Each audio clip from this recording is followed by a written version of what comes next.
நாம் இன்றைக்கு எடுக்கக்கூடியதான இந்த பயிற்சி, நாளைக்கு தேவன் ஒரு பெரிய ஊழியத்தை கர்த்தர் வைத்திருக்கிறார்.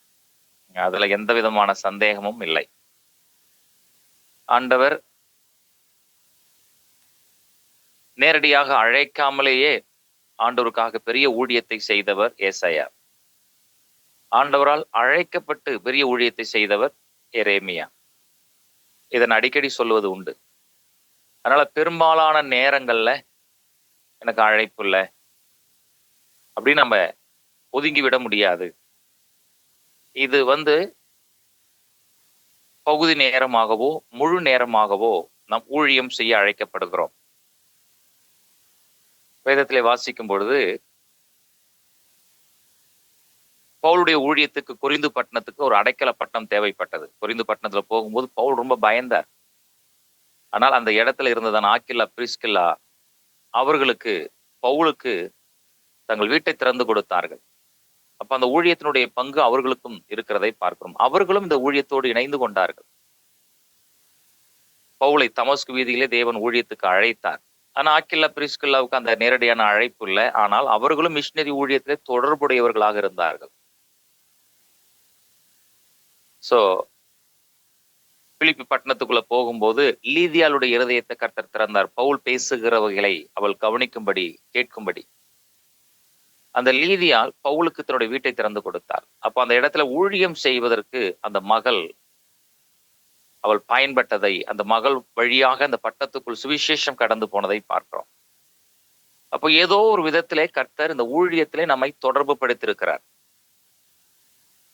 ஊழியம் என்பது உண்மை. ஊழியம் என்பது செய்ய வேண்டியது. ஊழியம் என்பது நாம் நிறைவேற்ற வேண்டிய ஒன்று. நாம் போகணும், நாம தான் போகணும், நாம தான் செய்யணும். யாராவது போவாங்க, யாரையாவது அனுப்பும். அவனுடைய கேள்வி என்ன? யாரை அனுப்புவேன்? நான் போறேன். அதான் பதில் அதுக்கு. யார் என் காரியமாய் போவார்கள்? நான் போகிறேன் ஆண்டவரே. அதுதான் ஆண்டவருக்கு நாம் கொடுக்க வேண்டிய பதிலாக இருக்கிறது. நம்ம நேற்றைய தினத்துல த புக் ஆஃப் எக்ஸோடஸ் யாத்ராம புஸ்தகத்தில் இருந்து அந்த மிஷினரி அழைப்பை நாம் புரிந்து கொள்ள உதவி செய்தார். ஒரு அற்புதமான ஊழியம், மோசேயினுடைய ஊழியம். அது மிஷினரி ஊழியம், அவருடைய அர்ப்பணம், அவருடைய நோக்கம், இதனுடைய திட்டம், இது எல்லாம் இந்த மோசேயுடைய வாழ்க்கையில தேவன் அதை அவர் ஆரம்பிக்க தொடங்கி முடிகிற வரைக்கும் நேர்த்தியாக நடத்தியதை பார்க்கிறோம். மோசையை கொண்டு என்னென்னலாம் ஆண்டவர் செய்ய நினைச்சாரோ, இஸ்ரவேல் ஜனங்களை வழி நடத்தி போக வேண்டும், பஞ்சாகமத்தை எழுத வேண்டும், ஆசரிப்பு கூடாரத்தை நிறுவ வேண்டும், 613 கட்டளைகளை பெற்றுக் கொடுக்க வேண்டும், அடுத்த தலைமுறைக்கென்று 70 நபர்களை அவர் ஏற்படுத்த வேண்டும். இதெல்லாம் அவர் செய்தார். இத்தனை விதமான ஊழியங்களை மிக அருமையாக, நேர்த்தியாக அவர் செய்ததை நாம் பார்க்க முடிகிறது. சரி, இன்றைக்கு நாம் சங்கீதங்களின் புஸ்தகத்தில் இருந்து, சங்கீத புஸ்தகங்களில் இருந்து நாம் மிஷினரி அழைப்பை அல்லது மிஷினரி கான்செப்ட் அப்படிங்கிற அந்த காரியத்தை நாம் கற்றுக்கொள்ள இருக்கிறோம்.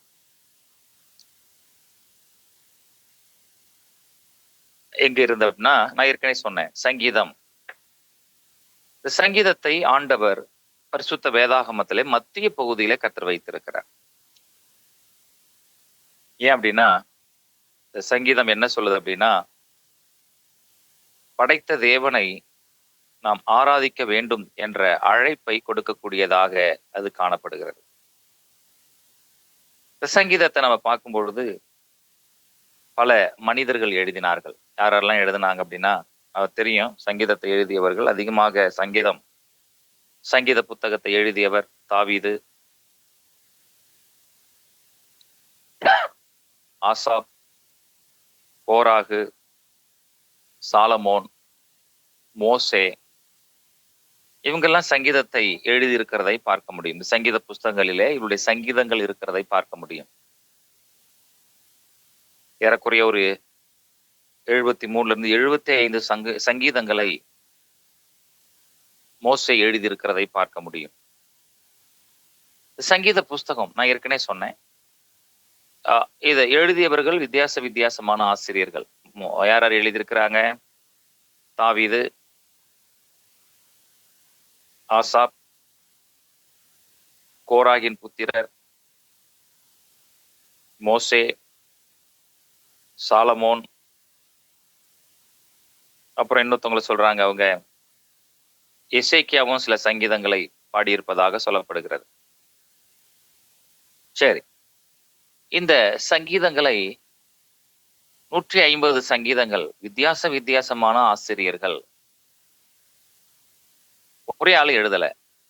ஆனா யார் எழுதினாலும் என்ன கான்செப்ட்ல எழுதியிருக்காங்கன்னு பாத்தீங்கன்னா, இந்த சங்கீதம் அனைத்தும் மிஷனரி அழைப்போடு கூட, மிஷன் தரிசனத்தோடு கூட எழுதப்பட்டிருக்கும். அவங்க வெறும் இஸ்ரவேலின்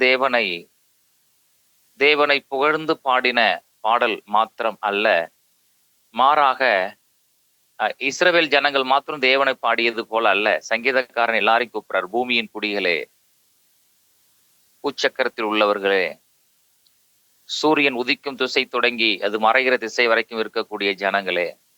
அப்படிதான் அந்த சங்கீதக்காரன் அவன் தன்னுடைய மக்களை மாத்திரம் தேவனை துதிப்பதற்கு அவர் அழைக்கவில்லை.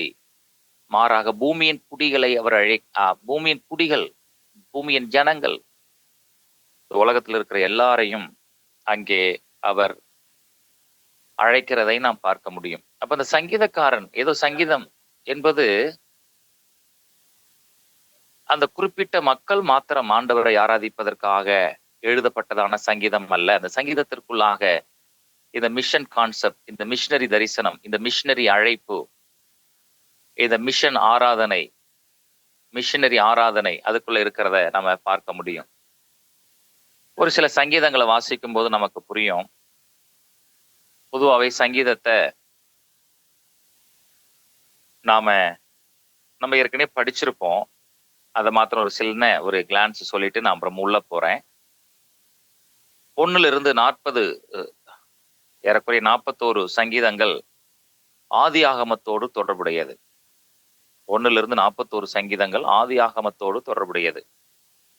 42 72 வரைக்கும் அது யாத்ராகம நூலோடு யாத்ராகமத்தோடு தொடர்புடையது. விடுதலையின் சங்கீதங்கள். 1 சங்கீதங்கள் சிருஷ்டிப்பை குறித்து ஆதி ஆகமத்தோடு தொடர்புடையது. 42 72 வரைக்கும் விடுதலை, இஸ்ரவேல் ஜனங்களுக்கு விடுதலை, முழு உலகத்திற்கும் விடுதலை, யாத்ராம புஸ்தகத்தோடு தொடர்புடையது. 73 89 வரைக்கும் இது லேவியராகமத்தோடு தொடர்புடையது. சங்கீதம் 73 89 வரைக்கும் லேவியராகமத்தோடு. இந்த தேவன் யார்? இவரை நீங்க சாதாரணமா பாத்திர முடியாது. பழைய ஏற்பாட்டில் பார்க்கும் பொழுது 5 விதமான பலிகள் இருந்தது. அந்த 5 விதமான பலிகளை ஒரு நாளைக்கு 2 முறை அவங்க செலுத்தணும். நம்ம ஏற்கனவே அதை படிச்சிருப்போம், நான் சொல்லியிருப்பேன். நான் லேவியராம புஸ்தகத்திலே வாசிக்கிற பொழுது அங்கே 5 விதமான பலி முறைகள் அறிமுகப்படுத்தப்படுகிறது. தகன பலி, போஜன பலி, சமாதான பலி, பாவ நிவாரண பலி, குற்ற நிவாரண பலி. இந்த 5 பலிகளும் இது இஸ்ரவேல் ஜனங்களுக்கு மாத்திரம் உரியதல்ல. இது முழு உலகத்திற்கும் ஆண்டவருக்கு பலி செலுத்தி அவரை சமூகத்தில் கிட்டி சேர வேண்டும் என்பதற்காக எழுதப்பட்ட காரியம் அல்லது செலுத்தப்பட்ட பலி என்பதை பார்க்கிறோம். அப்ப 73 89 வரைக்கும் கடவுளை பார்க்கணும்னா 5 விதமான பலிகளை செலுத்தணும். ஒரு நாளைக்கு 2 முறை பலி செலுத்தி ஆண்டவரை தேடி போவாங்க. அப்புறம் 90 106 வரைக்கும் இது எண்ணாகமம் புஸ்தகத்தோடு தொடர்புடையது. சங்கீதம் 90 106 வரைக்கும் இது எண்ணாகமம் என்ற புஸ்தகத்தோடு தொடர்புடையது. இஸ்ரவேல் ஜனங்கள் எண்ணாகமத்துல என்ன செய்தாங்க அப்படின்னா சுற்றி சுற்றி வந்தார்கள். சோ ஆசீர்வாதத்தை அடைய வேண்டுமானால் நாம் தேவனுக்கு பழைய ஏற்பாட்டில் பரிசுத்தமாய் வாழ வேண்டும். பரிசுத்தமாய் வாழ வேண்டும் என்றால் ஆண்டவரை மாத்திரம் வணங்கி அவருக்காக வாழ்வதுதான் பரிசுத்தம். வேற எந்த தெய்வத்துக்கும் நேரா கையெடுக்காம, வலதுபுறமோ இடதுபுறமோ சாயாமல் ஆண்டவரை மாற்றம் நம்பி வாழக்கூடிய கர்த்தருக்கு பரிசுத்தமாய் வாழக்கூடிய வாழ்க்கைக்கு தான் பரலோகத்துல பழைய ஏற்பாட்டுல அழைப்பு கொடுக்கப்பட்டது. பழைய ஏற்பாட்டினுடைய அழைப்பு என்ன? கடவுளை மாத்திரம், இயேசுவை மாத்திரம், அதாவது யெகோவா தேவனை மாத்திரம் வணங்கி அவர் ஒருவருக்கே ஆராதனை செய்ய வேண்டும். அதான் பரிசுத்தம். அப்போ 90ல இருந்து 106 வரைக்கும் எண்ணாகமத்தோடு, 107ல இருந்து 150 வரைக்கும் அது உபாகமம் புஸ்தகத்தோடு தொடர்புடையது என்பதை பார்க்கிறோம். 5 சொன்னேன். ஆதியாகமம் 1ல இருந்து 41 சங்கீதங்கள், யாத்ராகமம் 42ல இருந்து 72, எண்ணாகமம் 73ல இருந்து 89, லேவியராகமம் 73ல இருந்து 89, எண்ணாகமம் 90ல இருந்து 106, உபாகமம் 107ல இருந்து 150. இந்த சங்கீதத்தை இன்னும் என்ன செய்யறாங்க அப்படின்னா, இன்னும் சில இந்த 150 சங்கீதத்துக்கு அவங்க பேர் சொல்றாங்க. துதியின் சங்கீதம், நன்றி பலி செலுத்துகிற சங்கீதம், புலம்பலின் சங்கீதம், ஞான சங்கீதம், மேசியாவை குறித்த சங்கீதம். 150 சங்கீதங்களை இப்படி பிரிக்கிறாங்க. துதியின் சங்கீதம், நன்றி சொல்லுகிற சங்கீதம், ஞான சங்கீதம், புலம்பல் சங்கீதம், மேசியாவை குறித்த சங்கீதம், இப்படிலாம் பிரிக்கிறாங்க. சங்கீதம் 1 ஞான சங்கீதம், சங்கீதம் 2 மேசியாவை குறித்த சங்கீதம், சங்கீதம் 3 புலம்பலின் சங்கீதம், சங்கீதம் 4 புலம்பல், 5 புலம்பல், சங்கீதம் 6 புலம்பலின் சங்கீதம், சங்கீதம் 7 புலம்பல், சங்கீதம் 8 துதி, மேசியா, இப்படிலாம் நம்ம பார்க்கிறோம். சோ இந்த சங்கீதம் என்ன? சங்கீதக்காரன் நான் ஏற்கனவே சொன்ன தாவீது மாத்திரல, எல்லாரும் எழுதியிருக்கிறாங்க. ஆவியானவர் ஒருவர் தானே. அப்போ இந்த சங்கீதங்களை நாம் வாசிக்கிற பொழுது அந்த சங்கீதத்துக்குள்ளாக அந்த மிஷனரி கான்செப்ட், மிஷனரி தரிசனம் அடங்கி இருக்கிறதை நாம் பார்க்க முடியும். பாருங்க, இந்த சங்கீதத்தினுடைய இதெல்லாம் எழுதிக்கிங்க. இதெல்லாம் மிஷனரி அழைப்பை அல்லது மிஷனரி கான்செப்டை அல்லது மிஷனரி தரிசனத்தை வெளிப்படுத்தக்கூடிய சங்கீதங்கள். அந்த சங்கீதங்களை நான் சொல்றேன், தயவாக எழுதி கொள்ளும்படி அன்பாய் கேட்கிறேன். சங்கீதம் 2 நம்பரை மாத்திரம் எழுதிங்க, பின்னாடி வாசிப்போம். சங்கீதம் 2, சங்கீதம் 29, சங்கீதம் 33, சங்கீதம் 66,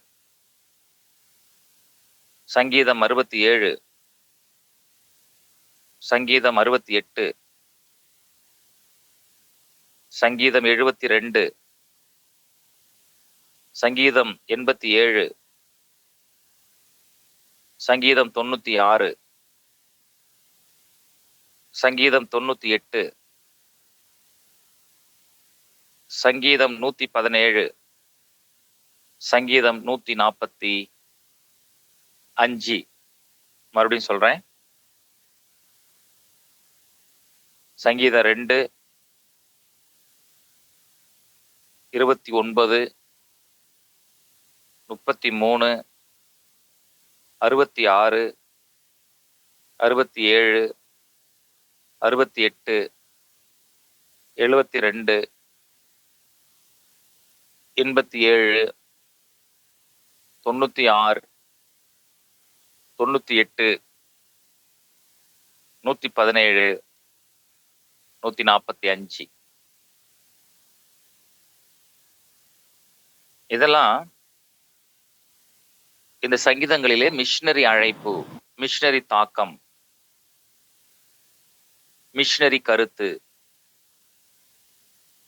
மிஷனரி அபிஷேகம், இதெல்லாம் அதுக்குள்ள அடங்கி இருக்கிறதை பார்க்கிறோம். ஒரு சங்கீதத்தை நம்ம எடுத்துக்கிட்டோம் அப்படின்னா, சங்கீதம் 2, ஜாதிகள் கொந்தளித்து ஜனங்கள் விருதா காரியத்தை சிந்திப்பானேன். கர்த்தருக்கு விரோதமாகவும் அவர் அபிஷேகம் பண்ணினோருக்கு விரோதமாகவும் பூமியின் ராஜாக்கள் எழும்பி நின்று அதிகாரிகள் ஏகமாய் ஆலோசனை பண்ணி அவர்கள் கட்டுகளை அறுத்து அவர்கள் கயிறுகளை நம்மை விட்டு எரிந்து போடுவோம் என்கிறார்கள். பரலோகத்தில் வீற்றிருக்கிறவர் நகைப்பார், ஆண்டவர் அவளை இகழ்வார்.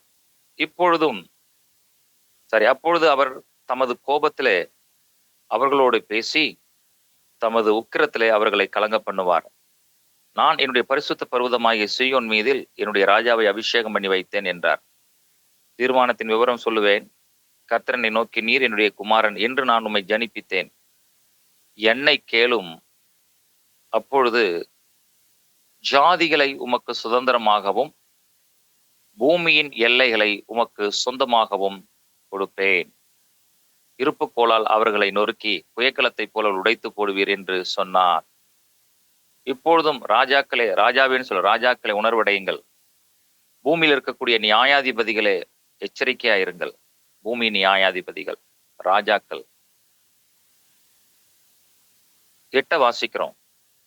என்னை கேளும், அப்பொழுது ஜாதிகளை உமக்கு சுதந்திரமாகவும் பூமியின் எல்லைகளை உமக்கு சொந்தமாகவும் கொடுப்பேன். அப்ப இந்த சங்கீதத்துக்குள்ள அந்த கான்செப்ட் இருக்கு பாருங்க. என்ன கான்செப்ட் இருக்கு? என்ன சொல்றாரு?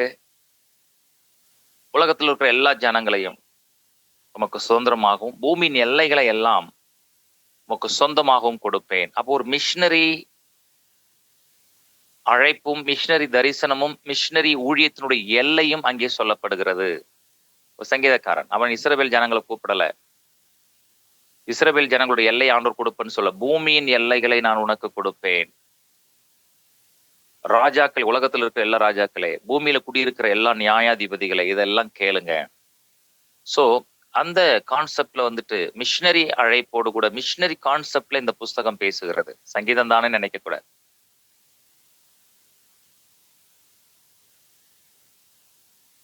சங்கீதம் 33. ஒருவேளை அது பெரிய சங்கீதமா இருக்கு.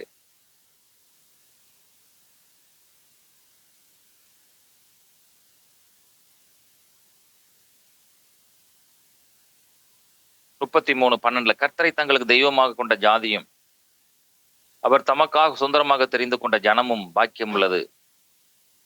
கர்த்தர் வானத்திலிருந்து நோக்கி பார்த்து எல்லா மனுபுத்திரரையும் காண்கிறார். 33:13 பாருங்க. கர்த்தர் வானத்திலிருந்து நோக்கி பார்த்து எல்லா மனுபுத்திரரையும் அவர் காண்கிறார். 14 சொல்லுது, தாம் வாசமாய் இருக்கிற ஸ்தலத்திலிருந்து பூமியின் குடிகள் எல்லோர் மேலும் கண்ணோக்கமாய் இருக்கிறார். தாம் வாசமாய் இருக்கிற ஸ்தானத்திலிருந்து பூமியின் குடிகள் எல்லார் மேலும் அவர் கண்ணோக்கமாக இருக்கிறார். எல்லாருடைய இருதயங்களையும் அவர் உருவாக்கி அவர்கள் செய்கைகளை எல்லாம் அவர் கவனித்திருக்கிறார். அப்போ இந்த சங்கீதக்காரன் சொல்லக்கூடிய காரியம் என்ன? எல்லாமே வானத்திலிருந்து நோக்கி பார்த்து எல்லா மனுபுத்திரரையும், இஸ்ரவேல் ஜனங்களை மாத்திரம் அல்ல, யூதா கோத்திரத்தை மாத்திரமல்ல, லேவி கோத்திரத்தை மாத்திரமல்ல, இஸ்ஸாகார் கோத்திரம், நப்தலி கோத்திரம், ரூபன் கோத்திரம், லேவி கோத்திரம், சிமியோன், இவங்களுக்கு மாத்திரம் ஆண்டவர் அப்படி சொல்லல. அவர் சொல்றாரு, நான் பூமி முழுவதற்கும், பூமியின் குடிகள் எல்லாரும் மேலும் கண்ணோக்கமாய் இருக்கிற தெய்வம். அப்போ இந்த பழைய ஏற்பாட்டிலேயே ஆண்டவர் அந்த மிஷினரி தரிசனத்தோடு தொடர்ந்து அழைப்பை கொடுக்கிறார். இந்த சங்கீதக்காரர்கள் மூலமாக நாங்க துதிக்கிறோம், நீங்களும் வாங்க. இஸ்ரவேலின் தேவனை துதிப்பதற்கு நீங்களும் வாங்க. யெகோவா தேவனை துதிப்பதற்கு நீங்களும் மாறுங்கள். யெகோவா தேவனுக்கு பலி செலுத்த நீங்களும் மாறுங்கள். யெகோவா தேவனை மகிமைப்படுத்துவதற்கு நீங்களும் வாருங்கள்.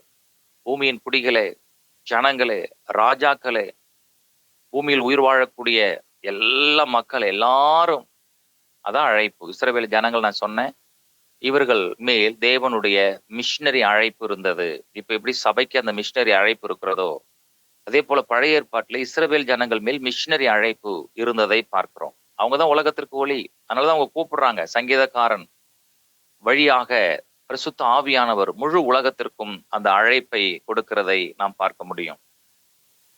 அதோடு மாத்திரம் இல்ல, அந்த சங்கீதத்துல நம்ம வாசிக்கிற பொழுது, சங்கீதம் 100 அங்க மற்ற காரியங்களையும் அந்த சங்கீதக்காரன் விளக்கி சொல்லுகிறதை பார்க்க முடியும்.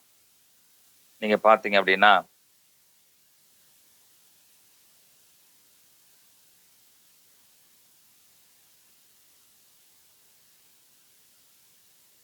சங்கீதம் 113 பாருங்க. அல்லேலூயா, கர்த்தருடைய ஊழியக்காரரை துதியுங்கள், கர்த்தருடைய நாமத்தை துதியுங்கள். இது முதல் என்றென்றைக்கும் கர்த்தருடைய நாமம் ஸ்தோத்திரிக்கப்படுவதாக. சூரியன் உதிக்கும் திசை தொடங்கி அஸ்தமிக்கும் திசை மட்டும் கர்த்தருடைய நாமம் துதிக்கப்படுவதாக. என்ன அழைப்பு கொடுக்கிறார் பாருங்க சங்கீதக்காரன். சூரியன் உதிக்கும் திசை தொடங்கி, சூரியன் எங்க உதிக்குதோ அந்த கிழக்கு திசையிலிருந்து அது மறையக்கூடிய மேற்கு திசை வரைக்கும் இருக்கக்கூடிய அத்தனை ஜனங்களுக்கும் அவர் அழைப்பை கொடுக்கிறதை பார்க்கிறோம். அதோடு மாத்திரமல்ல, இந்த சங்கீதக்காரன் மற்ற ரிலிஜியஸ் உடைய தெய்வங்களை என்ன சொல்றாருன்னு பாருங்களேன். மற்ற மதத்தினுடைய தெய்வங்களை அவர் என்ன எப்படி மற்ற தெய்வங்களுடைய காரியங்களை வேதத்துல வாசிக்கும் பொழுது அவர் என்ன சொல்றாரு அப்படிங்கிற காரியத்தையும் நம்ம வேதத்துல கற்றுக்கொள்ள முடியும்.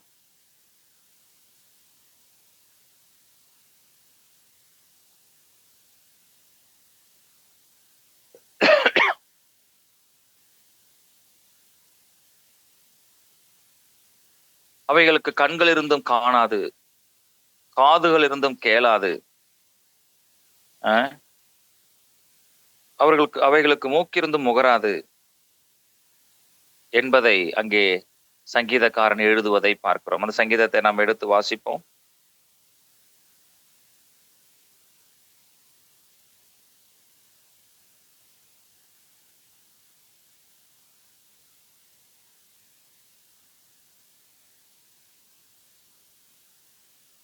மற்ற தெய்வங்களை குறித்து சங்கீதக்காரன் ஒரு அருமையா ஒரு சங்கீதத்தை எழுதுறாரு.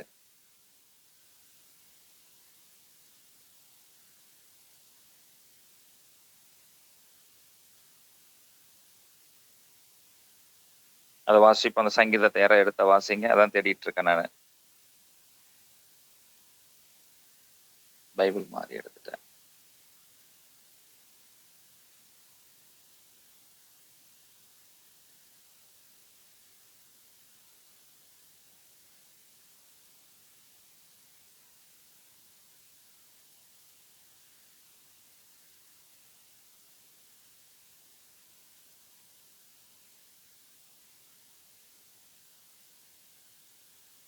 யாராவது எடுத்தவங்க வாசிக்கும்படி அன்பாய் கேட்கிறேன். கண்கள் இருந்தும் காணாது, காதுகள் இருந்தும் கேளாது அப்படின்னு ஒரு சங்கீதத்துல ஆண்டு சொல்லியிருப்பாரு.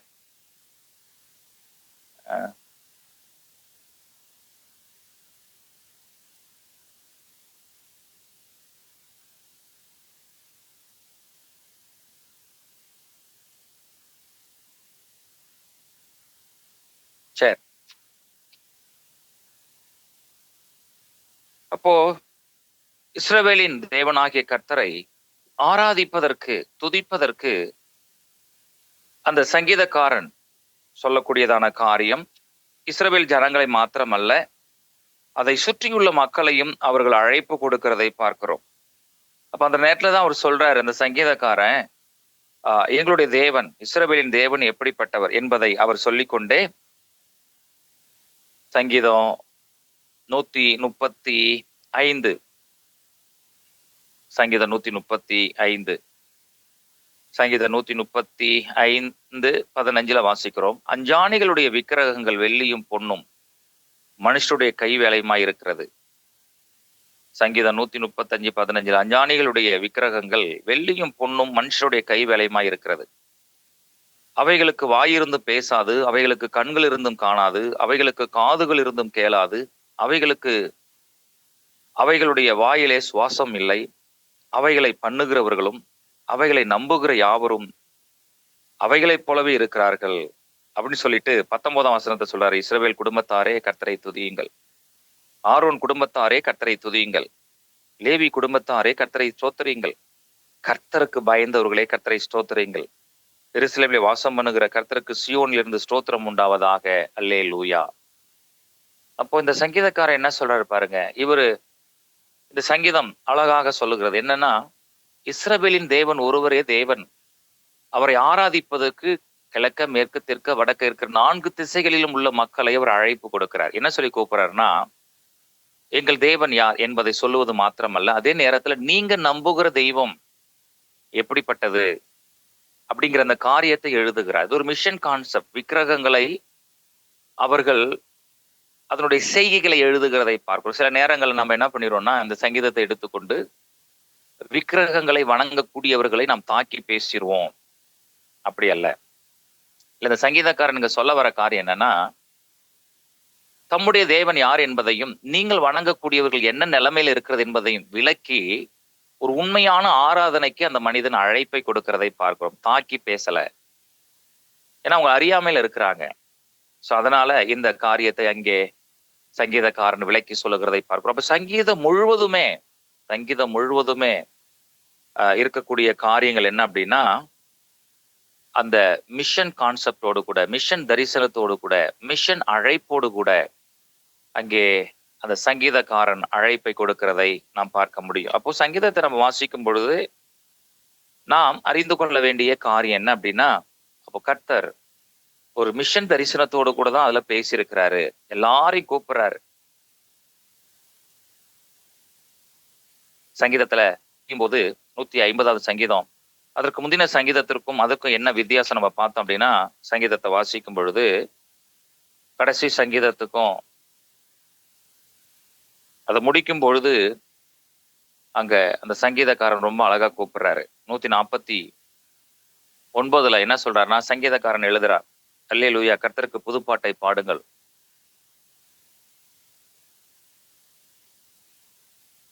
பரிசுத்தவான்களின் சபையிலே அவருடைய துதி விளங்குவதாக அப்படின்னு சொல்றாரு. 148ல இன்னும் கொஞ்சம் அழகா இருக்கு. 148 வாசிக்கிறோம் பாருங்க. இதெல்லாம் அல்லேலூயா சங்கீதம். அல்லேலூயா, வானங்களில் உள்ளவைகளை கர்த்தரை துதியுங்கள், உன்னதங்களில் அவரை துதியுங்கள், அவருடைய தூதர்களை நீங்கள் யாவும் அவரை துதியுங்கள், அவருடைய சேனைகளை நீங்கள் யாவரும் அவரை துதியுங்கள். என்ன சொல்றாரு? தூதர்களே, சேனைகளே, 3ஆம் வசனம், சூரியனே, சந்திரனே, நட்சத்திரங்களே, 4வது வசனம், வானாதி வானங்களே, ஆகாய மண்டலமே, அப்படின்னு சொல்லிட்டே வர்றாரு. அடுத்து 8வது வசனத்துல வாசிக்கிறோம், பூமியில் உள்ளவைகளை 7ல மறுபடியும் 148, 7 மச்சங்களே, சகல ஆழங்களே, அக்கினியே, கல்மழையே, உறைந்த மழையே, மூடுபனியே, மலைகளே, சகல மேடுகளே, கனிமரங்களே, சகல கேதுருக்களே, காட்டு மிருகங்களே, சகல நாட்டு மிருகங்களே, ஊரும் பிராணிகளே, இறகுள்ள பறவைகளே, பூமியின் ராஜாக்களே, சகல ஜனங்களே, பிரபுக்களே, பூமியில் உள்ள சகல நியாயாதிபதிகளே, வாலிபரே, கன்னியரே, முதிர் வயதுள்ளவர்களே, பிள்ளைகளே, கர்த்தரை துதியுங்கள். எல்லாரையும் இந்த சங்கீதக்காரன் கூப்பிடுறான். யாரை கூப்பிடுறான்? இஸ்ரவேல் குடும்பத்தை, மறுபடியும் அதான் சொல்றேன், இஸ்ரவேல் குடும்பத்தாரை மாத்திரம் அல்ல, ஒரு குறிப்பிட்ட கோத்திரத்தை மாத்திரம் அல்ல, அவன் பார்க்கக்கூடிய அத்தனை காரியங்களையுமே அவர் அழைப்பு கொடுக்கிறார். வாங்க நம்முடைய ஆண்டவரை துதிப்போம்.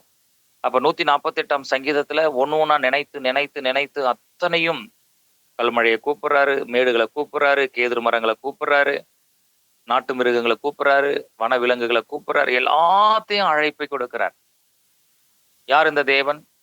இவர் ஒருவரே சர்வல்லமையுள்ள தேவன், இவர் ஒருவரே பூமி அனைத்திற்கும் தேவன் என்பதை இந்த சங்கீதக்காரன் ஒரு மிஷினரி அழைப்போடு கூட, உலகத்தில் உள்ள எல்லா ஜனங்களே, உலகத்தில் இருக்கிற 7 கண்டங்களே, உலகத்தில் இருக்கிற 200 நாடுகளே, எல்லாரும் வாங்க, மலைகளே, மேடுகளே, பறவைகளே, உலகத்தில் இருக்கக்கூடிய அத்தனை எல்லாவற்றையும் சொல்லி அழைப்பை கொடுக்கிறதை பார்க்கிறோம். ஆனா இன்னொரு சங்கீதக்காரன் 150ல வாசிக்கிறோம், அவர் ரொம்ப எல்லாத்தையும் எழுத முடியலனாலும் அந்த சங்கீதம் முடியும் போது சொல்லுகிற 156, சுவாசமுள்ள யாவும் கர்த்தரை துதிப்பதாக, ரொம்ப அழகா சொல்லிட்டார். 148ல ஒன்னொன்னா சொல்லி கூப்பிடுறாரு. 150வது சங்கீதத்துல சுவாசமுள்ள யாவும் ஆண்டவரை துதிக்கட்டும் என்பதாக ஒரு மிஷன் அழைப்பை, ஒரு மிஷனரி ஆராதனையை செய்வதற்காக சங்கீதக்காரன் அழைப்பதை பார்க்கிறோம். அப்போ இந்த சங்கீதம் என்ன சொல்லுது? சங்கீதத்தின் வழியாக நாம் கற்றுக்கொள்ளக்கூடிய காரியம் என்ன? இந்த சங்கீதக்காரர்கள், சங்கீதத்தை எழுதியவர்கள் என்ன காரியத்தை அவங்க கற்றுக் கொடுக்க விரும்புறாங்க அப்படின்னா, இந்த தேவன், இந்த சங்கீதக்காரன் பார்க்கக்கூடிய தேவன், அவர் பூமி முழுவதற்கும் தெய்வம். அதனால இந்த முழு உலகத்தில் இருக்கிற எல்லாருமே உங்களுடைய ஆராதனை, உங்களுடைய விக்கிரக ஆராதனை, உங்களுடைய விக்கிரக ஆராதனுடைய கலாச்சாரம், உங்கள் விக்கிரக ஆராதனையுடைய பண்டிகை, உங்கள் விக்கிரக ஆராதனையினுடைய அந்த தொழுகை, உங்கள் விக்கிரக ஆராதனையினுடைய பலிகள், நீங்க செலுத்துறீங்க, ஆட்டையும் மாட்டையும் கோழியும் பலியும் செலுத்துறீங்களா, உங்க பலிகள். அதான் சங்கீதக்காரன் சொல்றான், வன விலங்குலாம் என்னுடையது இல்லையா? உலகத்துல இருக்கிற ஆடு மாடெல்லாம் என்னுடையது இல்லையா? நான் படைச்சது, அதை நான் உன்ட்ட கேட்டு வாங்க மாட்டேனா கேட்கிறார். சோ இந்த சங்கீதத்தின் வழியாகவும் கர்த்தர் ஒரு மிஷினரி அழைப்பை கொடுக்கிறார். சங்கீத புஸ்தகம் தான் துதியின் புஸ்தகம் என்று நம்ம பார்க்கிறோம். ஆனால் இந்த சங்கீதக்காரன் சொல்லக்கூடிய அழைப்பு, எல்லாரும் வாங்க. அப்போ இதுல இருந்து நாம கற்றுக்கொள்ளுகிற காரியம் என்ன? இந்த சங்கீதத்தின் வழியாக நாம் கற்றுக்கொள்ளக்கூடிய பாடம் என்னன்னா, ஆண்டவர் சொல்றாரு, உன்னை சுற்றி இருக்கக்கூடிய தேசங்களுக்கு, உன்னை சுற்றி இருக்கக்கூடிய மக்களுக்கு, உங்களை சுற்றி இருக்கக்கூடிய புறஜாதி மக்களுக்கு விக்கிரகத்திலே மூழ்கி, விக்கிரக ஆராதனையிலே மூழ்கி, விக்கிரக கலாச்சாரத்திலே மூழ்கி, விக்கிரக பண்டிகையிலே மூழ்கி, தங்கள் வாழ்க்கையை இழந்து கொண்டிருக்கிற அல்லது அழித்து கொண்டிருக்கிற மக்களுக்கு நீங்க மிஷினரியா போய் ஊழியம் பண்ணுங்கன்னு சொல்றாரு. நீங்கள் உங்கள் ஊழியத்தை ஆரம்பியுங்கள். அவங்களுக்கு இயேசு பற்றி சொல்லுங்க. நீங்க ஒரு மிஷினரி, உங்க ஊழியம் எங்க ஆரம்பிக்கப்படணும்? உங்க வீட்டுல, எருசலேம்ல. நீங்க ஒரு மிஷினரி, உங்க ஊழியம் எங்க ஆரம்பிக்கப்படணும்? யூதேயாவுல, உங்க சுற்றியுள்ள மக்கள் மத்தியில. நீங்க ஒரு மிஷினரி, உங்க ஊழியம் எங்க போகணும்? சமரியாக்குள்ள, அதாவது ஆண்டவரை பற்றி அறியாத, அதாவது மாற்று கலாச்சாரம். நீங்க ஒரு மிஷினரி, உலகத்தினுடைய கடைசி பரிந்தும். சோ ஆண்டவர் சொல்றாரு, ஒரு மிஷன் தாட்டோடு கூட தேவன் இந்த சங்கீதத்தை நிரப்பி இருக்கிறார். நீங்க எல்லா சங்கீதத்தை வாசித்தால் அங்க தெரியும். வானங்களே, சகல பூமியின் குடிகளே என்றெல்லாம் அழைப்பதை நாம் அங்கே அழகாக கவனிக்க முடியும். சோ சங்கீதத்தின் வழியாகவும் தேவன் ஒரு மிஷினரி அறைகூவலை விடுவிக்கிறதை பார்க்கிறோம். நம்ம ஆண்டவரை துதிக்கிறோம், நம்ம ஆண்டவரை பாடுறோம். நீர் ஒருவரே தேவன், நீர் ஒருவரே கர்த்தர், நீர் ஒருவரே தெய்வம் என்று நாம் பாடுகிறோம். அப்படிதானே? உமக்கு ஒப்பானவர் யார் என்று பாடுகிறோம். உமக்கு ஒப்பானவர் யார் என்று நாம் பாடுகிறோம். வெறும் பாடி ஆராதிப்பது அது மாத்திரமல்ல, அந்த ஒப்பான தேவனை ஆராதிப்பதற்கு மற்றவர்களையும் அழைத்து கொண்டு வருவது. ஏன்? நம்முடைய தேவன் ஒருவரை ஒப்பற்றவர். அப்போ ஒப்பில்லாத, ஒன்றுக்கும் உதவாத இந்த விக்கிரகங்களை வணங்கி கொண்டிருக்கிற மக்களுக்கு இந்த செய்தி அறிவித்து அவர்களையும் எங்களோடு கூட வாருங்கள் என்று நாம் செய்யக்கூடிய ஆராதனை தான் அது உண்மையான ஆராதனை, ஒப்பற்ற ஆராதனை. அப்ப நம்ம சொல்ல முடியும், உமக்கு ஒப்பானவர் யார்? செங்கடல் நீர் பிளந்தவர். எல்லாவற்றையும் இந்த அற்புதங்கள், அடையாளங்களை நமக்குள்ளே வைத்துக் கொள்ளாதபடி நாம் மற்றவர்களுக்கு அறிவிக்கக்கூடியவர்களாக, உங்களுக்காக, எனக்காக ஒரு நாள் செங்கடலை பிளந்தவர் உங்களுக்காகவும் பிளப்பார்.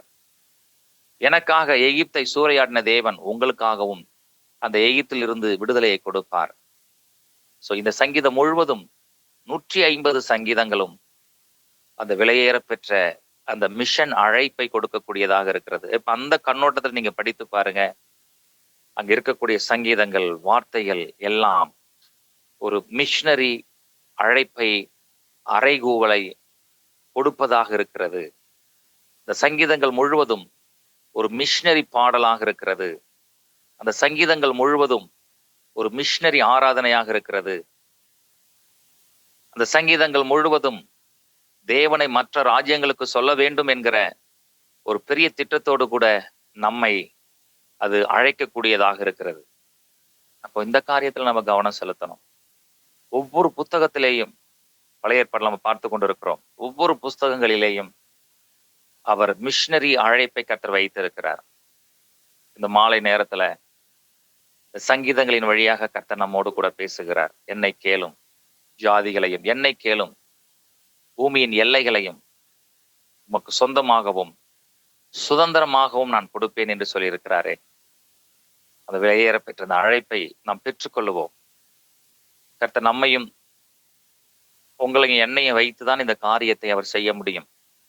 இந்த சங்கீதக்காரர்கள் தேவனுடைய அந்த வெளிப்பாடுனாலே இந்த சங்கீதங்களை அவர்கள் எழுதி வைத்திருக்கிறார்கள். இந்த சங்கீதங்களை படிக்கிற நாம் தேவனை ஒரு பக்கம் துதிப்பது மாத்திரமல்ல, துதிக்க மற்றவர்களையும் அழைப்பதும், அந்த துதிகளை தேவனுக்கு செலுத்தக்கூடிய ஜனங்களை மற்ற மார்க்கங்களில் இருந்து நாம் ஏற்படுத்துவதும் நம்மேல் விழுந்த கடமையாக இருக்கிறது. அதனால அற்புதமாக இந்த ஊழியங்களை நாம் நிறைவேற்றுவோமாக. அப்போ சங்கீத புஸ்தகத்திலிருந்து கர்த்தருக்கு சித்தம் அல்லது நேரம் உங்களுக்கு கிடைக்குமானால், இன்றைக்கு நேரம் கிடைக்குமானால் நீங்க மறுபடியும் இந்த சங்கீத புஸ்தகத்தை நீங்க வாசிட்டே போனீங்கன்னா அங்கே நிறைய காரியங்கள் உங்களுக்கு ஆண்டு வெளிப்படுத்துவார். பூமியின் குடிகள் என்று சொல்வார், ராஜாக்கள் என்று சொல்லுவார், நியாயாதிபதிகள் என்று சொல்லுவார், சகல ஜனங்கள் என்று சொல்லுவார். சோ இதெல்லாம் அந்த பகுதியில நிரம்பி நிற்கும். அதனுடைய அர்த்தம் என்னன்னா, ஆண்டவர் இந்த தேவனை ஆராதிப்பதற்கு உலகம் முழுவதற்கும் தேவன் அழைப்பை கொடுக்கிறார். அதனாலதான் இந்த ஸ்துதியின் புஸ்தகத்தை பரிசுத்த வேதாகமத்திலே மத்திய பகுதியிலே வைத்திருக்கிறார். ஏன்னா எல்லாரும் ஒரே தேவனை ஆராதிக்க வேண்டும், எல்லாரும் ஒரே தேவனை தொழுது கொள்ள வேண்டும் என்பதற்காக இந்த பரிசுத்த வேதாகமத்தின் மத்தியிலே இந்த புஸ்தகம் அழகாக அழகாக அங்கே வடிவமைத்து அங்கே அந்த இடத்துல அவங்க மத்திய பகுதியிலே அதை சொருகி வைத்திருக்கிறார்கள், அல்லது அந்த இடத்தை பிடித்து அந்த சரியான இடத்திலே அவர்கள் அந்த புஸ்தகங்கள் வைக்கப்பட்டிருக்கிறதை பார்க்கிறோம். 5 புஸ்தகங்கள் சங்கீதங்களின் புஸ்தகம், யோபு, சங்கீதம், நீதிமொழிகள், பிரசங்கி, உன்னத பாட்டு, இந்த 5 புஸ்தகங்களுமே சங்கீத புஸ்தகங்கள் என்று, செய்யுள் ஆகமங்கள் என்று சொல்லப்படுகிறது. செய்யுள் ஆகமம். யோபு புஸ்தகம் என்ன சொல்லுது அப்படின்னா, கடவுளுக்கு உண்மையா இருந்து எந்த சூழ்நிலையிலையும் எத்தனை பிரச்சனைகள் போராட்டங்கள் வந்து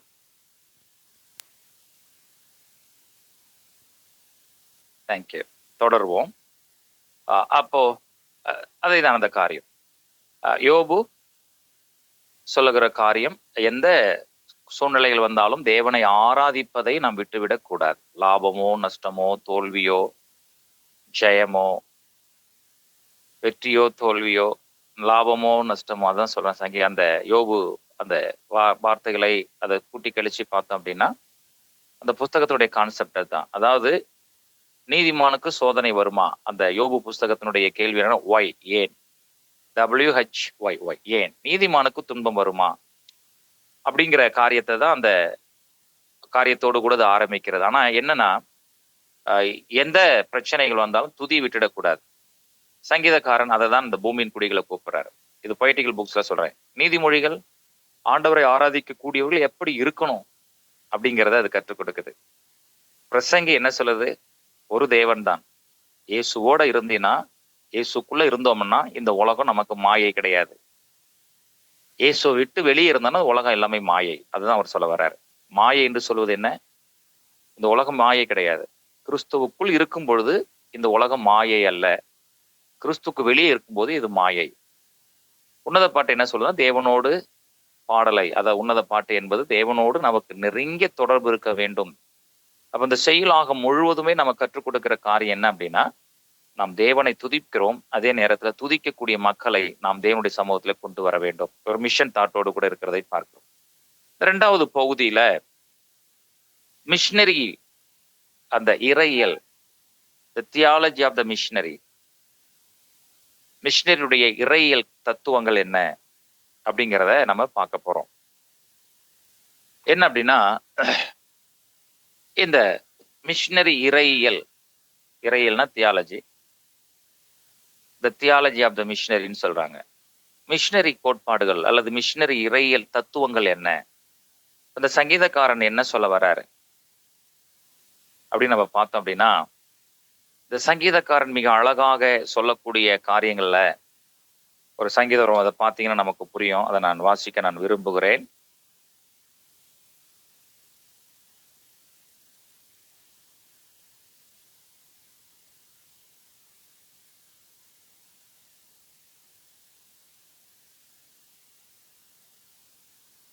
இல்ல சொல்றாரு பாருங்க, சங்கீதம் 139. கர்த்தாவே, நீர் என்னை ஆராய்ந்து அறிந்திருக்கிறீர். என் உட்கார்தலையும் என் எழுந்திருக்கிறதலையும் நீர் அறிந்திருக்கிறீர். நினைவுகளை தூரத்திலிருந்து அறிகிறீர். நான் நடந்தாலும் படுத்திருந்தாலும் என்னை சூழ்ந்திருக்கிறீர். என் வழிகளெல்லாம் உமக்கு தெரியும். என் நாவில் சொல் பிரவாதற்கு முன்னே இதோ கர்த்தாவே, அதையெல்லாம் நீர் அறிந்திருக்கிறீர். முற்புறத்திலும் பிற்புறத்திலும் நீர் என்னை நெருக்கி உமது கரத்தினால் உடைய கரத்தை என் மேல் வைக்கிறீர். இந்த அறிவு எனக்கு மிகுந்த ஆச்சரியமும் எனக்கு எட்டாத உயரமாய் இருக்கிறது. உம்முடைய ஆவிக்கு மறைவாக எங்கே போவேன்? உம்முடைய சமூகத்தை விட்டு நான் எங்கே ஓடுவேன்? வானத்துக்கு ஏறினாலும் நீர் அங்கே இருக்கிறீர். நான் பாதாளத்திலே படுக்கை போட்டாலும் நீர் அங்கே இருக்கிறீர், அங்கேயும் இருக்கிறீர். நான் விடிய காலத்து சட்டைகளை எடுத்து சமுத்திரத்தின் கடையாந்திரங்களில் போய் தங்கினாலும் அங்கேயும் உமது கை என்னை நடத்தும், உமது வலதுகரம் என்னை பிடிக்கும். இருள் என்னை மூடிக்கொள்ளும் என்றாலும் இரவும் என்னை சுற்றி வெளிச்சமாயிருக்கும். உமக்கு மறைவாக இருளும் படுத்தாது. இரவும் பகலை போல வெளிச்சமாயிருக்கும். உமக்கு இருளும் வெளிச்சமும் சரி.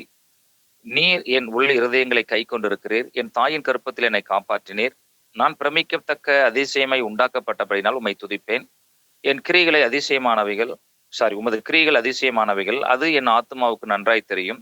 நான் ஒளிப்பிடத்திலே உண்டாக்கப்பட்டு பூமியின் தாழ்விடங்களை விசித்திர வினோதமாய் உருவாக்கப்பட்ட போது என் எலும்புகள் உமக்கு மறைவாய் இருக்கவில்லை. என் கருவை உம்முடைய கண்கள் கண்டது. என் அவயங்களில் ஒன்றாகிலும் இல்லாத போதே அவைகள் அனைத்தும் அவைகள் உருவேற்றப்படும் நாட்கள் உமது புஸ்தகத்தில் எழுதியிருந்தது. தேவனே, உமது ஆலோசனைகள் எனக்கு எத்தனை அருமையானவைகள்! அவைகளின் தொகை எவ்வளவு அதிகம்! அவைகளை நான் எண்ணாமல் போனால் மணலை பார்க்கலும் அதிகமாம். என்ன போனால் நான் விழிக்கும் பொழுது இன்னும் உதாண்டையில் இருக்கிறேன். தேவனே, நீ துன்மார்க்கரை அழித்து. இப்படி சங்கீதக்காரன் எழுதிட்டே போறாரு. இந்த சங்கீதக்காரன் 139 என்ன சொல்ல வர்றார் அப்படின்னா, 3 காரியங்களை சொல்லுகிறார். 3 முக்கியமான தன்மைகளை, தேவனுடைய தன்மைகளை அவர் சொல்றார். என்னன்னா, முதல்ல அவர் சர்வ வல்லமையுள்ள தேவன் என்று சொல்லுகிறார். அவர் சர்வ வல்லமையுள்ள தேவன். 2வது, அவர் சர்வ வியாபி.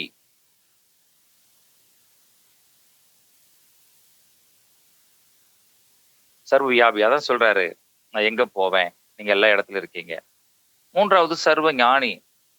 எலும்புகள் உருவாகுவதற்கு முன்பாகவே அதையெல்லாம் நீர் அறிந்திருக்கிறீர். ஓ சர்வ ஞானி.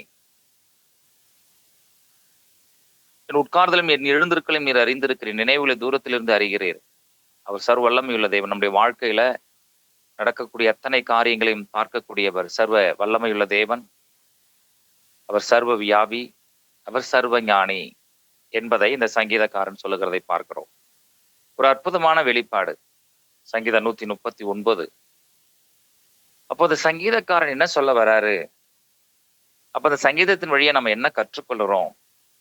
இந்த சர்வ வல்லமையுள்ள தேவன், சர்வ வியாபி, சர்வ ஞானியா இருக்கக்கூடிய தேவன் ஏதோ ஒரு இஸ்ரேல் தேசத்துக்குள் மாத்திரம் அவர் பதுக்கி வைக்கப்பட வேண்டியவர் அல்ல, அல்லது ஆராதிக்கப்பட வேண்டியவர் மற்றும் அல்ல.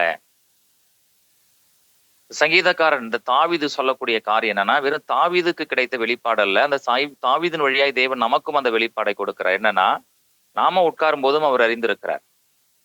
நாம் எழுந்திருக்கும் போதும் அவர் அறிந்திருக்கிறார். வானத்துக்கு ஏறினாலும், நம்ம என்ன வேலை எங்க போனாலும் அவர் அங்கே இருக்கிறார். எப்படி அற்புதமாய் நம்மளை உருவாக்கினார். இதெல்லாம் அந்த சங்கீதக்காரன், அந்த தாவீதுக்கு உண்டான அனுபவம் தாவீதோடு மாத்திரமல்ல, அது நமக்கும் ஏற்படக்கூடிய அனுபவம். அது நம்முடைய வாழ்க்கையிலே நாமும் தாவீதோடு இணைந்து சொல்லக்கூடிய வார்த்தைகளாக இந்த சங்கீதம் இருக்கிறது. என்ன? சர்வ ஞானி, சர்வ வியாபி, சர்வ வல்லமையுள்ள தேவன். அப்போ இந்த மிஷினரி தரிசனத்துல நம்ம யாரை சுமந்து கொண்டு போக போறோம்னா, அவர் சர்வ வல்லமையுள்ள தேவன். அவர் சர்வ வியாபி, சர்வ ஞானி, எல்லா இடத்திலையும் இருக்கக்கூடியவர், எல்லாவற்றையும் அறிந்திருக்கிறவர், இந்த உலகம் முழுவதையும் தன்னுடைய கையின் கீழாக வைத்து ஆளுகை செய்யக்கூடிய தேவன், சர்வ வல்லமை உள்ளவரை தான் நாம் கொண்டு போக போகிறோம். இஸ்ரவேல் ஜனங்களுக்கு தேவன் கொடுத்த காரியம் அதுதான். உலகம் முழுவதும் திருச்சபைக்கு தேவன் கொடுத்த, ஆண்டவராய் இயேசு கிறிஸ்து கொடுத்த கட்டளை, உலகம் முழுவதும் புறப்பட்டு போய். அப்போஸ்தலர்களுக்கு தேவன் கொடுத்த கட்டளை, எருசலேமிலும் யூதேயாவிலும் சமரியாவிலும் கடைசி பரிந்தும். இதெல்லாம் ஆண்டவர் சொல்லுகிற காரியமாக இருக்கிறது. அப்போ இந்த ஆளுகை என்பதை நாம் பார்க்கிறோம். அவர் சர்வ வல்லமையுள்ள தேவன். ஏதோ ஒரு இடத்துல கூட ஒரே ஒரு இடத்துல வாசம் பண்ணக்கூடியவர் அல்ல. ஒரே இடத்திலே அவர் தங்கி ஸ்தாபரிக்கக்கூடியவர் அல்ல. அதனாலதான் சாலமோன் ஆலயத்தை கட்டுகிற பொழுது சொன்னார், வானம் எனக்கு சிங்காசனம், பூமி எனக்கு பாதபடி. ஏதோ ஒரு இடத்திலே வைத்து அவரை ஆராதிக்கக்கூடிய தேவன் அல்ல, மாறாக முழு உலகத்திற்கும் அவரை கொண்டு செல்ல வேண்டிய தெய்வமாக அவர் இருக்கிறார். நாம தான் அந்த உடன்படிக்கை பெட்டி தூக்கிட்டு போகணும். எப்படி இஸ்ரவேல் ஜனங்கள் உடன்படிக்கை பெட்டி சுமந்து கொண்டு யோர்தானிலே கால் வைத்து எரிகோவை சுற்றி கானானுக்குள் பிரவேசித்தது போல, இந்த உடன்படிக்கை பெட்டி சுமந்து கொண்டு உலகம் முழுவதும் போகக்கூடிய மக்களாக, ரட்சிப்பை சுமந்து கொண்டு உலகம் முழுவதும் போகக்கூடியவர்களாக, அபிஷேகத்தை பெற்றுக்கொண்டு உலகம் முழுவதும் போகக்கூடியவர்களாக தேவன் நம்மை வைத்திருக்கிறார். அப்ப அதான் சொல்றாரு. இன்னொரு வசனத்தை கூட நம்ம வாசிக்கலாம். ஏசாயா 40:12 இருந்து 31 வசனங்கள் ரொம்ப நீளமா இருக்கு. அந்த பகுதியை நம்ம எடுத்துப்போம். ஏசாயா தீர்க்க தரிசன புஸ்தகம். அந்த பகுதிக்கு நம்ம தீர்க்கதரிசிகள் வழியாகவும் நம்ம மிஷினரி அழைப்பை நாம அறிய போறோம். அதனால இன்றைக்கு அடையாளமாக ஒரு வசனத்தை வாசிப்போம். ஏசாயா 40ஆம் அதிகாரம் 12 இருந்து 31 வசனங்களை வாசிப்போம். ஏசாயா 40:12. தண்ணீர்களை தமது கைப்பிடியால் அளந்து வானங்களை ஜான் அளவாய் பிரமாணித்து பூமியின் மண்ணை மரக்காலில் அடக்கி பர்வதங்களை தூளாக்கோளாலும் மலைகளை தராசாலும் நிறுத்தவர் யார்? கர்த்தருடைய ஆவியை அளவிட்டு அவருக்கு ஆலோசனைக்காரனாய் இருந்து அவருக்கு போதித்தவன் யார்? தமக்கு அறிவை உணர்த்தவும் தம்மை நியாய வழியிலே உபதேசிக்கவும் தமக்கு ஞானத்தை கற்றுக் கொடுக்கவும் தமக்கு விவேகத்தின் வழியை அறிவிக்கவும் அவர் யாரோடு ஆலோசனை பண்ணினார்? அப்போ இந்த வசனம் முழுவதும் அங்கே நம்ம பார்க்கக்கூடிய காரியம், அவர் ஒருவராய் இருந்து முழு உலகத்தையும் படைத்தார். சர்வ சிருஷ்டிகர் என்பதை நாம் அறிந்து கொள்ள முடிகிறது. அப்ப இதைதான் சங்கீதக்காரனும் சொல்றாரு. நான் சொன்னேன், நம்ம மற்ற தேசங்களுக்கும் மற்ற மார்க்கத்தினருக்கும் இந்த சுவிசேஷத்தை அறிவிக்கும்படி நாம கடந்து போறோமே, அவர் யாரு? சர்வ வல்லமையுள்ள தேவன். அடுத்தது இன்னொரு வசனத்தை கூட வாசிப்போம். அவருடைய சர்வ ஞானத்தை சொல்லுகிறது. சங்கீதக்காரன் 139 சொல்லுவது போல அவர் சர்வ ஞானி. எதை எப்படி சொல்றாரு? அவர் எதை வைத்து சர்வ ஞானி என்று அவர் சொல்லுகிறார்? உமக்கு மறைவாக இருளும் அந்தகாரப்படுத்தாது, இரவும் பகலை போல வெளிச்சமாயிருக்கும். உமக்கு இருளும் வெளிச்சமும் சரி. நீர் என் உள் இருதயங்களை கை கொண்டிருக்கிறேன். என் தாயின் கருப்பத்தில் என்னை காப்பாற்றினீர். நான் பிரமிக்கத்தக்க அதிசயமாய் உண்டாக்கப்பட்டபடியால் உம்மை துதிப்பேன். உமது கிரியைகள் அதிசயமானவைகள், அது என் ஆத்துமாவுக்கு நன்றாய் தெரியும். நான் ஒளிப்பிடத்தில் உண்டாக்கப்பட்டு பூமியின் தாழ்விடங்களை விசித்திர வினோதமாய் உருவாக்கப்பட்ட பொழுது, அப்போ அதை அறிகிறார் ஆண்டவர். இன்றைய வரைக்கும் மனிதர்களுக்கு, மருத்துவர்களுக்கும் இருதயம் எப்படி உருவாகுது, எலும்புகள் எப்படி உருவாகுகிறது என்பதை கண்டுபிடிக்க முடியல. ஆனால் தேவன் அவைகளை அறிந்திருக்கிறார். அவைகள் உருவாக்கப்படுவதற்கு முன்பாகவே புஸ்தகத்தில் எழுதியிருக்கிறார் என்று வேதத்திலே வாசிக்கிறோம். அதான் சர்வ ஞானி. அவருக்கு தெரியும் பூமியின் எல்லைகளை அளந்தவர், பூமியின் கடையாந்திரங்களை காண்கிறவர், பூமியின் முழு உலகத்தையும் தன்னுடைய அதிகாரத்தின் கீழாய் வைத்திருக்கிறவர், பூமியில் நடக்கக்கூடிய அத்தனை சம்பவங்களையும் அவர் காண்கிறவர்.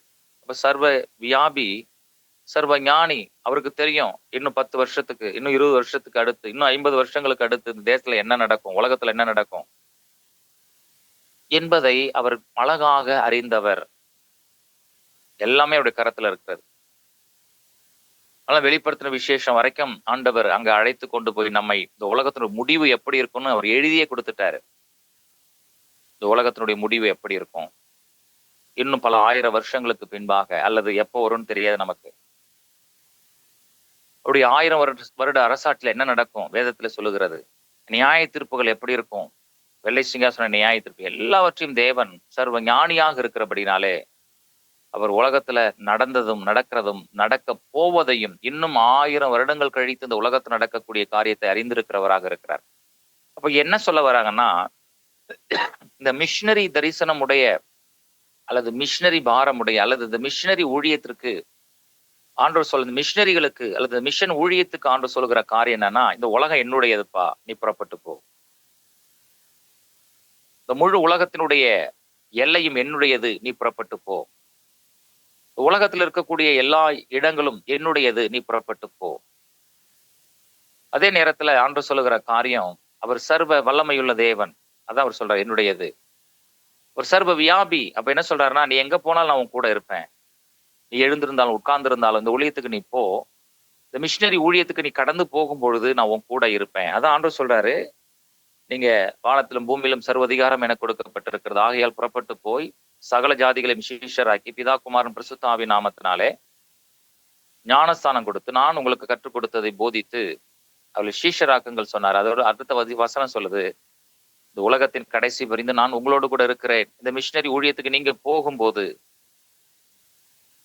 கலாச்சாரத்தை விட்டு கலாச்சாரத்துக்குள்ள போகும்போது, ஒரு கலாச்சாரத்துல இன்னொரு கலாச்சாரத்துக்கு போகும்போது, ஒரு மொழியிலிருந்து இன்னொரு மொழிக்கு போகும்போது, ஒரு பாரம்பரியத்திலிருந்து இன்னொரு பாரம்பரியத்துக்கு நீங்க போகிற பொழுது, நான் சொல்றேன், ஆண்டவர் சொல்றேன், சர்வ வியாபி, நீ போகிற இடத்துல நான் உன்னோடு கூட இருப்பேன் என்று ஆண்டவர் சொல்லுகிறதை பார்க்கிறோம். அதனால நீ புறப்பட்டு போ.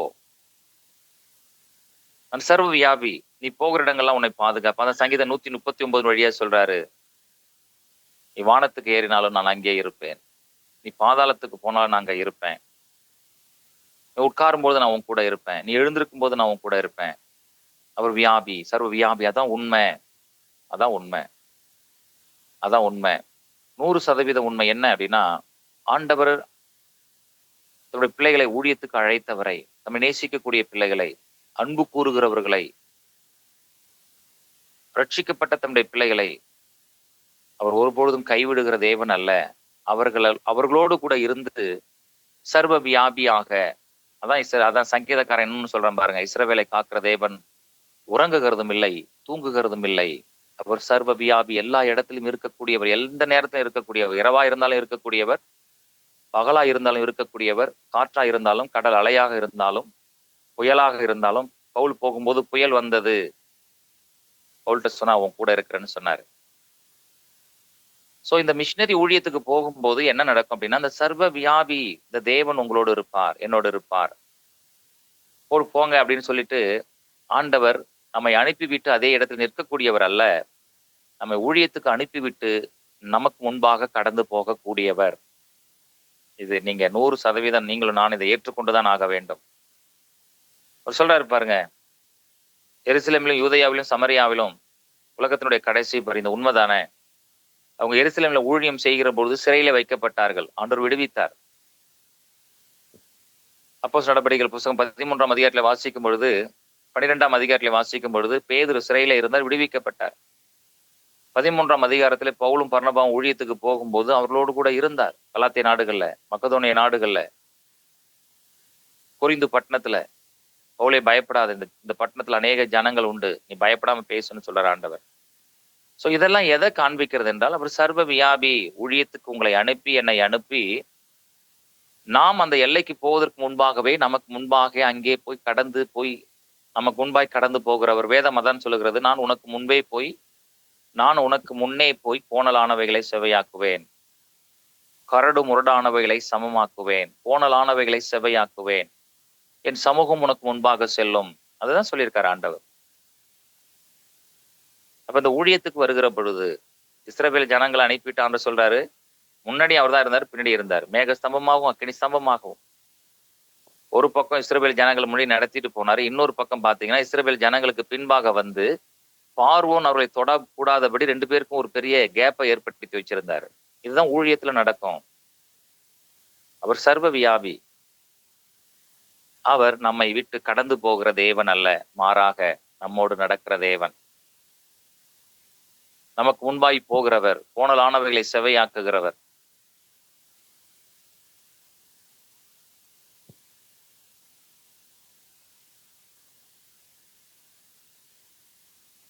அதுதான் ஆண்டு நம்மளிடத்துல எதிர்பார்க்கிறார். அடுத்து சொல்றாரு சர்வ ஞானி, அவருக்கு தெரியும். பவுல்கிட்ட சொல்றாரு பாருங்க, பவுலே பயப்படாத, இந்த பட்டணத்துல அநேக ஜனங்கள் உண்டு. பவுலுக்கு என்ன, கொரிந்து பட்டணத்துக்குள்ள போகும்போது ஒரு பயம் அவருக்குள்ள இருந்துச்சு.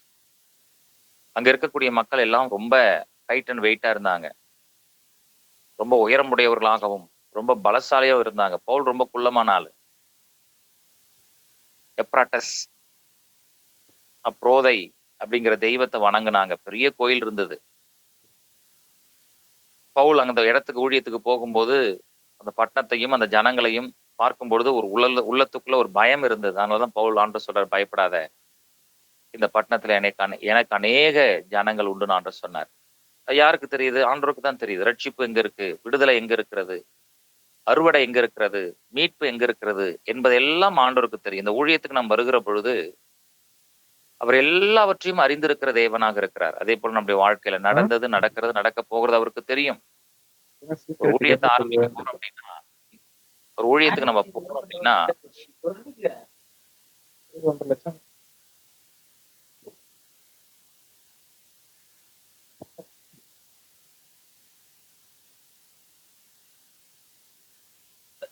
ஒரு ஊழியத்துக்கு நம்ம போறோம் அப்படின்னா அவருக்கு எல்லாமே தெரியும்.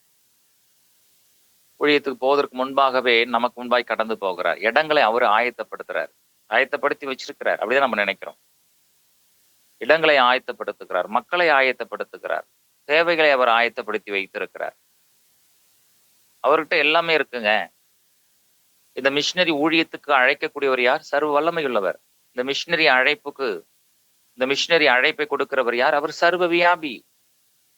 இந்த மிஷினரி அழைப்பை கொடுக்கிறவர் யார்? அவர் சர்வ ஞானி. அதான் சங்கீதக்காரன் சொல்றான். எல்லாரையும் கூப்பிடுறாரு சங்கீதக்காரர், எல்லாரும் வாங்க அழைக்கிறார். அதே சங்கீதக்காரன் சொல்றான், இந்த மிஷினரி ஊழியத்துக்கு நான் போகும்போது அவர் எப்படிப்பட்டவர்? தாவீதின் வழியாய் கர்த்தர் பேசுறாரு. வாழ்க்கையில நடக்கக்கூடிய அத்தனை அசைவுகளையும் அவர் அறிந்தவர்.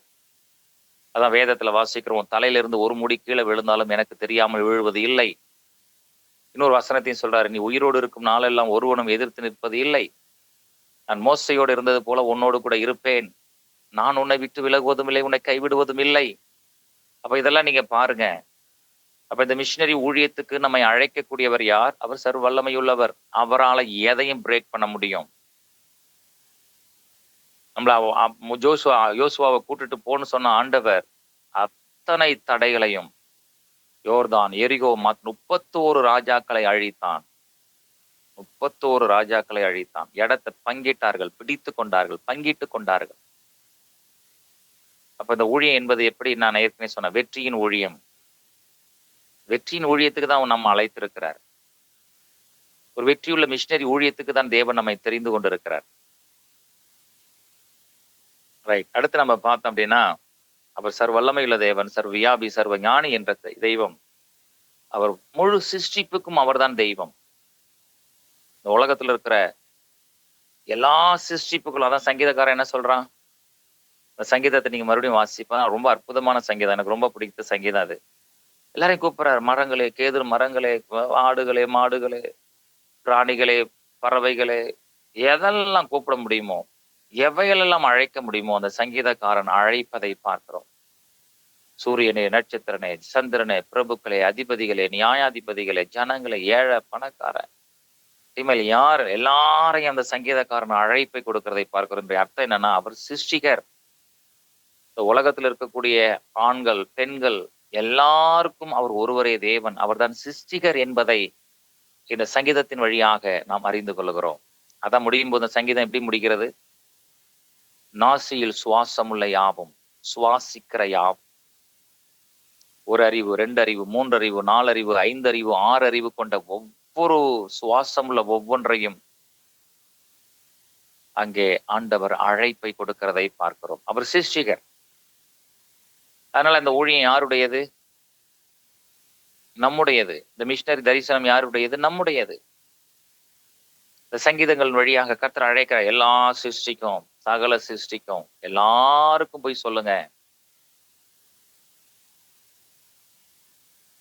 2வது, அது ஒரு வசனத்தை வாசித்தா நல்லா இருக்குன்னு நினைக்கிறேன். இன்னொரு வசனத்தை கூட வாசிப்போம். வெளிப்படுத்து 4:11 என்ன சொல்லுது?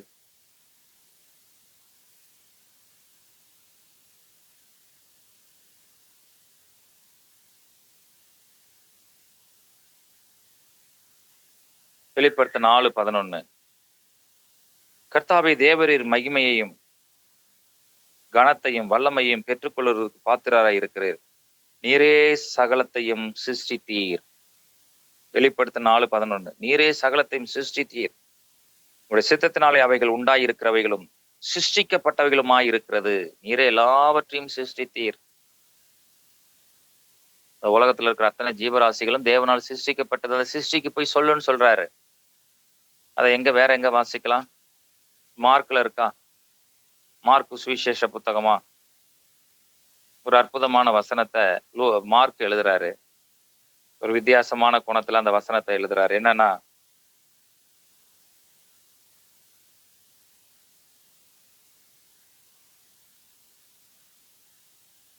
பின்பு அவர்களை நோக்கி, நீங்கள் உலகம் எங்கும் போய் சர்வ சிருஷ்டிக்கும் 16:15, பின்பு அவர்களை நோக்கி, நீங்கள் உலகம் எங்கும் போய்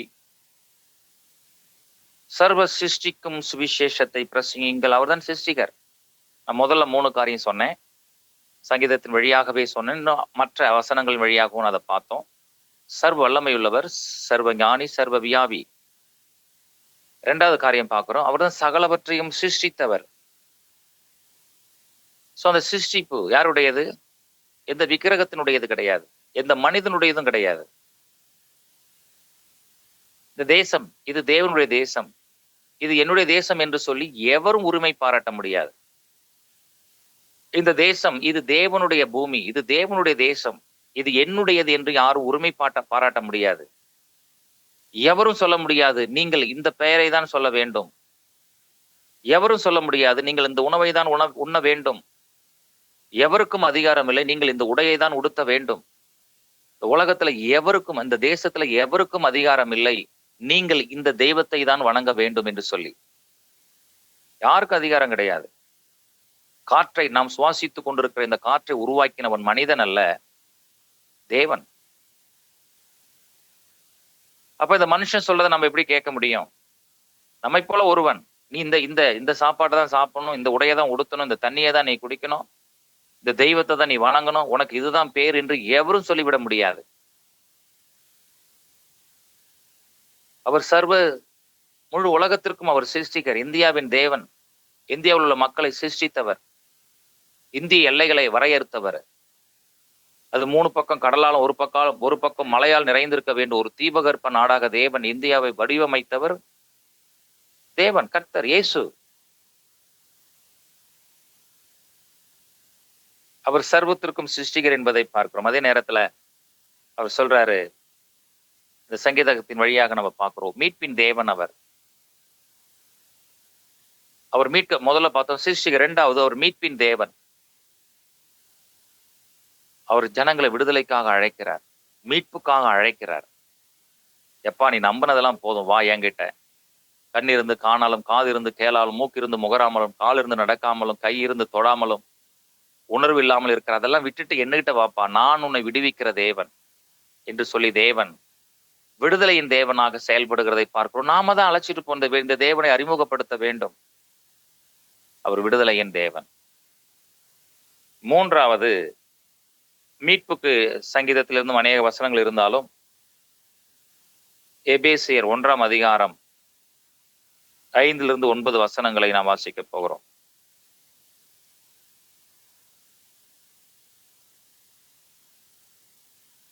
பிரியமானவருக்குள் தாம் நமக்கு தந்தலின தம்முடைய கிருபையின் மகிமைக்கு புகழ்ச்சியாக தம்முடைய தயவுள்ள சித்தத்தின்படியே நம்ம இயேசு கிறிஸ்து மூலமாய் தமக்கு புத்திர சுவிகாரமாகும்படி முன்குறித்திருக்கிறார். அவருடைய கிருபையின் ஐஸ்வர்யத்தின்படியே இவருடைய இரத்தத்தினாலே பாவமன்னிப்பாகிய மீட்பு இவருக்குள் நமக்கு உண்டாயிருக்கிறது.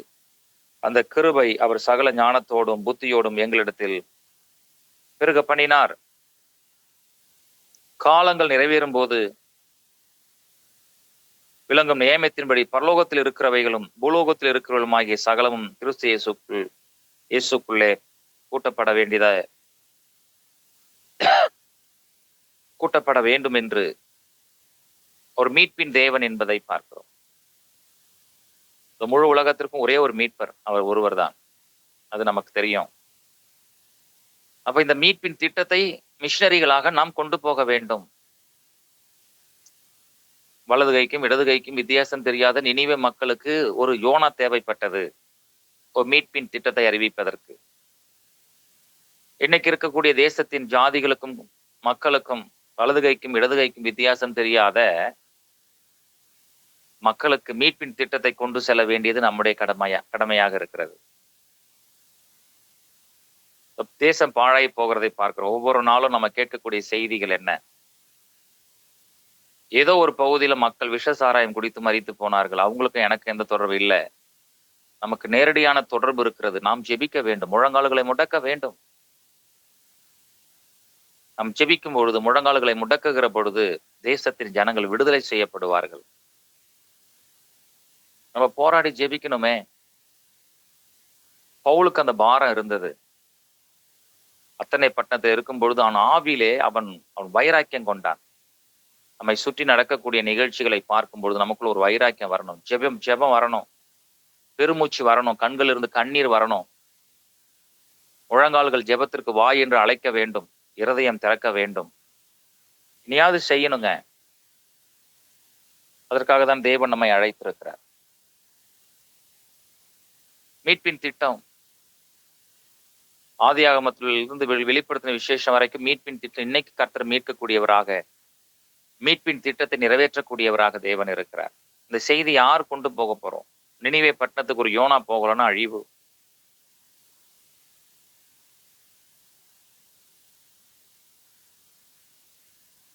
இஸ்ரவேல் ஜனங்கள் மத்தியில் ஒரு ஏசாயா இல்லை அப்படின்னா அவங்க சிறையிருப்புக்கு போயிருவாங்க.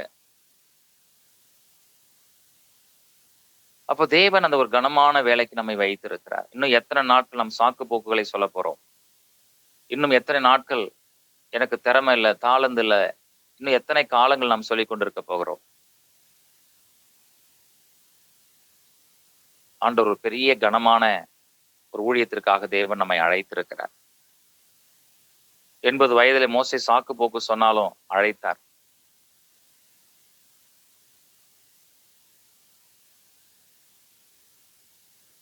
ஆசரிப்பு கூடாரத்தில் உடன்படிக்கை பெட்டிக்கு பக்கத்துல படுத்த சிறுவனை கர்த்தர் எழுப்பி தேசத்தின் அழிவை குறித்து பேசினார். ஏலியின் குடும்பத்தை குறித்து பேசினார். கோபினி பிணகாசை குறித்து பேசினார். யாரை தெரிவு செய்ய வேண்டும், யாரை ராஜாவாக அபிஷேகம் பண்ண வேண்டும் பேசினார் ஆண்டவர். இந்த கனமான இந்த மீட்பின் திட்டத்தை நாம் இன்னும் எத்தனை நாட்கள் பதுக்கி வைக்க போகிறோம்?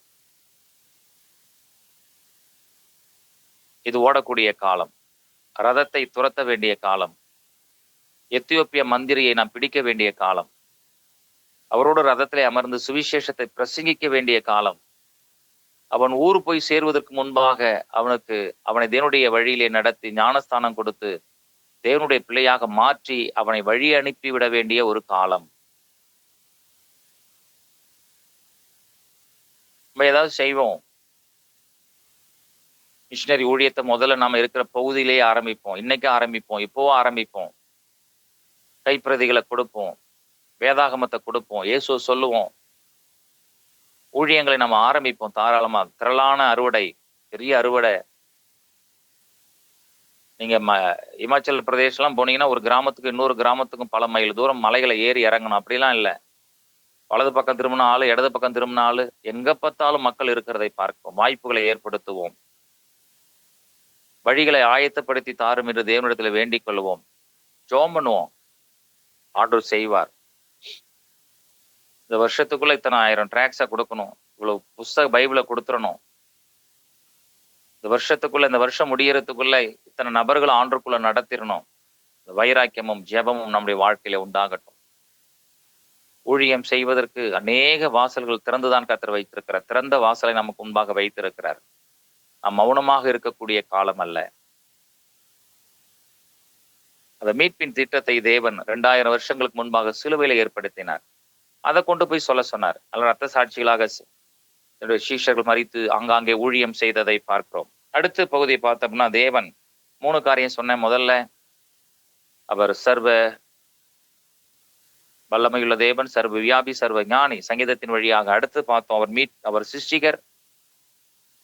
1 இருந்து 41 சங்கீதம் சொல்லுகிறது அவர் சிருஷ்டிகர், அவர் மீட்பர். 42 இருந்து 72 சங்கீதம் சொல்லுகிறது அவர் மீட்பின் தேவன். 3வது நியாய தீர்ப்பின் தேவன். ஜனங்களுக்கு நம்ம சொல்ல வேண்டியதை நம்ம சொல்ல போறோம், அவ்வளவுதான். யோனா சொன்னாரு, மனம் திரும்பினாங்க. மறுபடியும் பாவம் செய்தார்கள். நாகூமை கொண்டு தேவன் நினிவேவுக்கு நியாய தீர்ப்பு கொண்டு வந்தார். 2 பேருமே ஒரே பட்டணத்துக்கு தீர்க்க தரிசனம் உரைத்தவர்கள். யோனா தீர்க்க தரிசனம் உரைத்தார், மனம் திரும்பினார்கள், திரும்பி பாவம் செஞ்சாங்க. 100 வருஷம் கழிச்சு மறுபடியும் நாகூமை அனுப்பினார், நியாயம் தீர்க்கப்பட்டார்கள். அவர் நியாய தீர்ப்பின் தேவன் என்பதை நாம் என்ன செய்யறோம் பார்க்கிறோம். நாம் செய்ய வேண்டிய ஊழியத்தை நாம் செய்யாமல் போனால் அவர்கள் நியாய தீர்ப்பில் நிற்பார்கள். அங்க சொல்லுவாங்க, எனக்கு யாரும் வந்து சொல்லல ஆண்டவரேன்னு சொல்லுவாங்க. நான் இன்னார் வீட்டுக்கு பக்கத்துலதான் குடியிருந்தேன், ஆனா அந்த மனுஷன் ஒரு நாள் எனக்கு இயேசு பத்தி உங்களை பத்தி சொன்னதில்லை ஆண்டவரே. அந்த ரட்சிக்கப்பட்ட அந்த மனிதருடைய தெருவில் தான் நான் குடியிருந்தேன், ஆனா ஒரு நாள் எனக்கு இயேசு பத்தி சொல்லல ஆண்டவரே. அப்படி நியாயஸ்தானத்துக்கு முன்பாக ஒருவரும் நம்மை குறித்து சொல்லிவிடாதபடி இன்றைக்கே ஊழியத்தை ஆரம்பிப்போம். கர்த்தர் பெரிய காரியங்களை செய்வார். ஜெபிக்கலாமா? யாராவது ஒருத்தவங்க பாரம் உள்ளவங்க நீங்க ஜெபிக்கலாமே.